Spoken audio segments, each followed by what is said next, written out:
அல்லாஹ்வுடைய நினைவிலேயே உயர்ந்த நினைவு தொழுகையா இருக்கும்போது அதை மறந்துட்டதுக்கு அப்புறம் அதை விட்டதுக்கு அப்புறம் அல்லாஹ் என் கூட யா அல்லாஹ் எனக்கு உதவி செய்யா அல்லாஹ் எனக்கு கஷ்டமா இருக்கியா அல்லாஹ் சிரமமா இருக்கியா அல்லாஹ் இருளா இருக்கியா அல்லான்னு சொல்லி கோடி முறை அல்லாஹ் அழைத்தாலும் அல்லாஹ்ட்ட இருந்து பதில் வராது.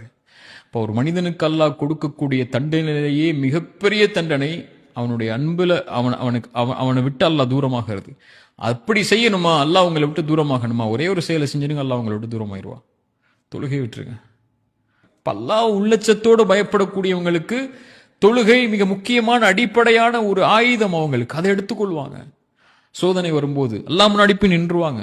அல்லாஹ்வை கரெக்டான முறையில் அஞ்சு நேரம் தொழுகையில கவனம் செலுத்தி அதில் தன்னை ஈடுபட்டு எப்படியாவது சோதனையிலிருந்து வெளியே வர்றதுக்குள்ள வழிகளை தேடிக்கொள்வாங்க.